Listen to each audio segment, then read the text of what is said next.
Hi வணக்கம். Welcome to agri farmer channel. இன்னைக்கு வீடியோ நம்ம என்ன பார்க்க போகிறோம் அப்படின்னா, நம்ம சேனலில் வந்து ஆல்ரெடி வந்து பிஃபார்ம் தேர்ட் செமஸ்டரில் இருக்கக்கூடிய ஃபார்மசூட்டிக்கல் மைக்ரோபயாலஜியில் 5வது யூனிட்டில் வந்து ஃபர்ஸ்ட் 2 டாபிக்ஸ் நம்ம வந்து பார்த்துருந்தோம். அதாவது மைக்ரோபியல்ஸ் பயாலஜினா என்ன, அப்புறம் ப்ரிசர்வேட்டிவ்ஸ் அப்படின்னா என்ன அப்படிங்கிறத பார்த்துருந்தோம். இன்னைக்கு அதோட கண்டினியூஷன் வந்து நம்ம பார்க்க போகிறோம். ஓகே, அதாவது செல் கல்ச்சர் அப்படின்னா என்ன அப்படிங்கிறத பார்க்க போகிறோம். இந்த வீடியோவில் போகிறதுக்கு முன்னாடி இப்போ நான் எக்ஸ்பிளைன் பண்ணுறது உங்களுக்கு புரியுதா அப்படிங்கிறத வந்து மறக்காம வந்து கமெண்ட் பண்ணுங்கள். இல்லை இதில் வேறு ஏதாவது நான் மாடிஃபிகேஷன் பண்ணணுமா அப்படிங்கிறதையும் வந்து கமெண்ட் பண்ணுவேன். ஓகே, நான் லாஸ்ட் வீடியோவில் வந்து லாஸ்ட்டாக பேசியிருப்பேன், பட் அது வந்து யாரும் பார்த்துக்க மாட்டேன்னு நினைக்கிறேன். அதனால் இன்றைக்கி நான் ஃபஸ்ட் டைம் பேசுகிறேன். உங்களுக்கு இந்த எக்ஸ்பிளேஷன் புரியுது அப்படின்னா கமெண்ட் பண்ணுங்கள். இதில் வேறு ஏதாவது மாடிஃபிகேஷன் பண்ணணும் அப்படின்னா அதையும் வந்து கமெண்ட் பண்ணுங்க. ஓகே, இன்றைக்கி செல் கல்ச்சர் அப்படின்னா என்ன அப்படிங்கிறத பார்க்க போகிறோம். நெக்ஸ்ட் ஒரு பார்ட்டில் வந்து அப்ளிகேஷன்ஸ் ஆஃப் செல் கல்ச்சர் நம்ம வந்து பார்ப்போம். ஓகே, செல் கல்ச்சர் அப்படிங்கிறது வந்து ஒன்றும் இல்லை, அதாவது அனிமல் செல் கல்ச்சர்.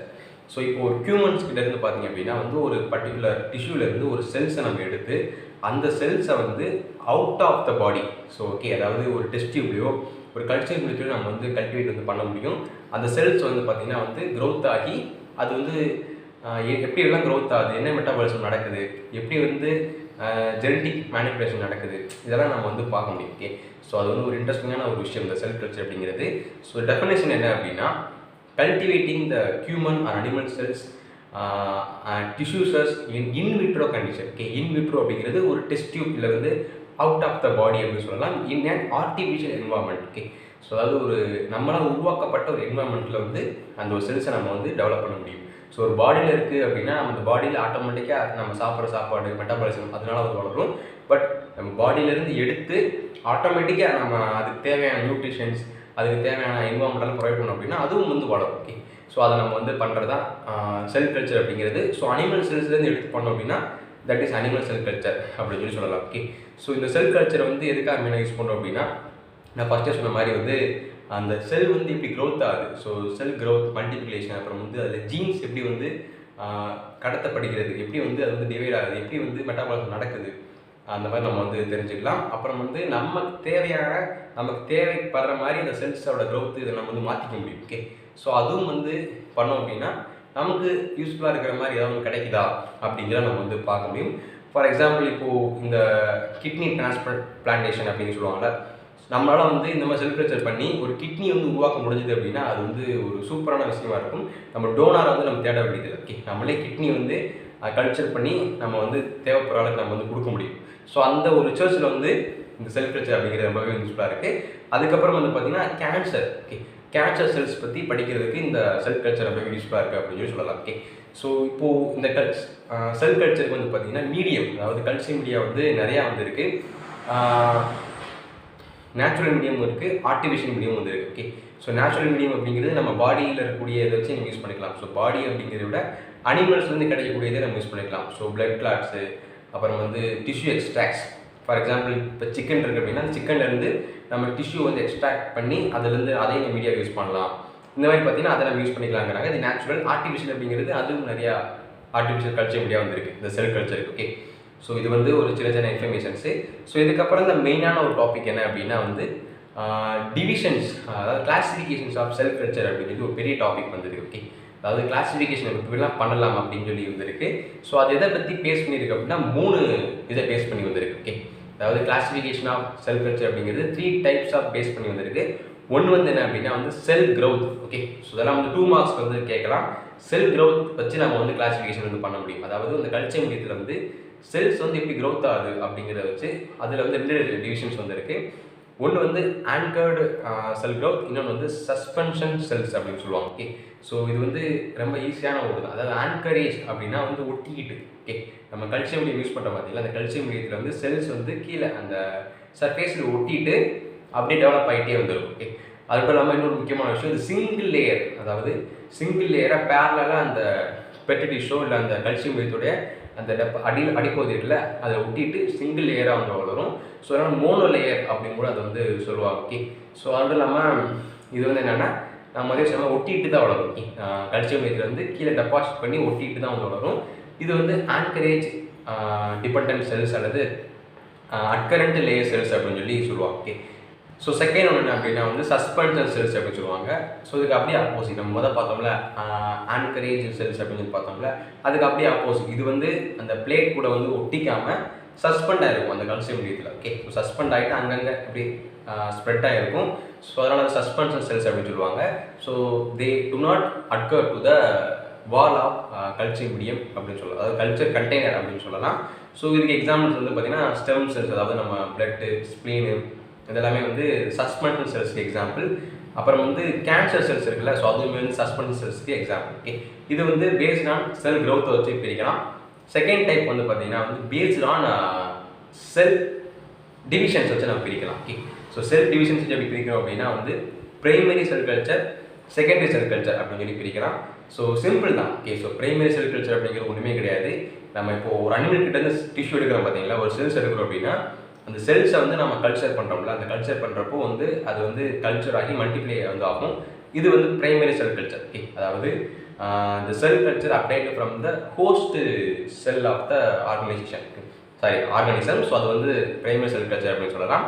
ஸோ இந்த பிரைமரி செல் கல்ச்சர் வந்து பார்த்தீங்கன்னா வந்து அது டெவலப் ஆகி ஒரு குறிப்பிட்ட ஸ்டேஜுக்கு அப்புறம் வந்து ஃபுல்லாத்தையுமே ஆக்குபை பண்ணிடும். ஓகே, அதாவது அந்த கல்சியம் மீடியத்தில் வந்து மேக்ஸிமம் எவ்வளோ ஆக்குபை முடியுமோ அவ்வளோ வந்து டிவிஷன் ஆகி மல்டிப்ளை ஆகி ஆக்குபை வந்து பண்ணிடும். ஸோ அந்த ஸ்டேஜுக்கு அப்புறம், அதாவது இந்த பிரைமரி செல் கல்ச்சருக்கு அப்புறம் வந்து பார்த்தீங்கன்னா வந்து நம்ம கண்டிப்பாக வந்து அந்த ஒரு க்ரோத் வந்து இருக்காது, அந்த செல்ஸ் எல்லாமே டெத் ஆக ஆரம்பிச்சிடும் ஒரு ஸ்டேஜுக்கு அப்புறம். ஸோ அதுதான் வந்து என்ன ஸ்டேஜ் அப்படின்னா கன்ஃப்ளூயன்ஸ் ஸ்டேஜ் அப்படின்னு சொல்லுவாங்க, அதாவது செனசென்ஸ் ஸ்டேஜ் அப்படின்னு கூட சொல்லுவாங்க. ஓகே, ஸோ அதை நம்ம வந்து மறுபடியும் வந்து பாதுகாக்கணும் அப்படின்னா அந்த பிரைமரி செல் கல்ச்சர்லேருந்து ஒரு செல்ஸ் எடுத்து நியூ மீடியத்தில் நம்ம வந்து போடலாம். அதாவது புது செல் கல்ச்சரில் நம்ம வந்து போட்டோம் அப்படின்னா வந்து அதுலேருந்து டெவலப் ஆகும் பார்த்தீங்களா, அதாவது புது கல்ச்சரில் போடுறப்போ அது டெவலப் ஆகி மல்டிப்ளிகேஷன் வந்து ஆகும்.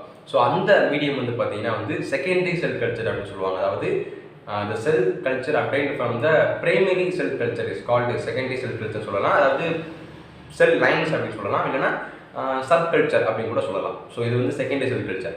ஸோ இது ரொம்ப வந்து சிம்பிளான விஷயங்கள். அதாவது நம்ம எடுத்து இருக்கக்கூடிய அந்த செல்ஸ் வந்து டெத்தாகவும் இருக்கணும், அது வந்து நம்ம வந்து அகைன் வந்து யூஸ் பண்ணிகிட்டே இருக்கணும் அப்படின்னா அதுலேருந்து ஒன்று எடுத்து இதில் போடுறோம், இது மறுபடியும் வந்து க்ரோத் ஆகுது. So secondary cell culture. Okay, so இது வந்து சிம்பிளாக தான் இருக்கும்.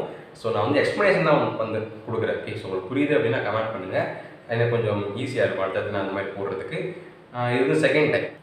ஸோ தேர்ட் டைப் எப்படி அப்படின்னா வந்து லைஃப் ஸ்பான் வச்சு நம்ம வந்து பண்ண முடியும். ஓகே, ஸோ லைஃப் ஸ்பான் அப்படிங்கிறது எவ்வளோ நாளைக்கு அந்த செல்ஸ் வந்து உயிரோட இருக்கும் அப்படிங்கிற வச்சு நம்ம சொல்ல முடியும், அதாவது எவ்வளோ கல்ச்சர்ஸ் நம்ம வந்து பண்ண முடியும் அப்படிங்கிறத வச்சு பண்ண முடியும். ஓகே, ஸோ அதில் வந்து ஃபஸ்ட்டு வந்து பார்த்தீங்கன்னா ஃபைனைட் செல் லைன்ஸ் அப்படின்னு சொல்லி இருக்குது, அதாவது நார்மல் செல் லைன்ஸ்.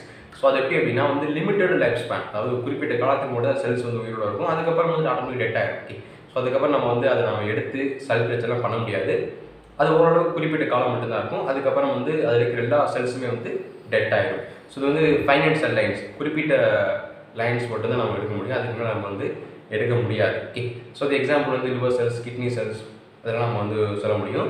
ஸோ இந்த ஃபைனைட் செல் லைன்ஸ் எல்லாமே வந்து பார்த்திங்கன்னா வந்து ஆன்கரேஜ் டிபெண்டடாக வந்துருக்கும், அதாவது மோனோலேயர் நம்ம முதல்ல பார்த்தோம்ல, ஸோ ஆன்கரேஜ் ஒட்டிட்டு தான் வந்து இந்த செல்ஸ் எல்லாமே வந்து வளரும்.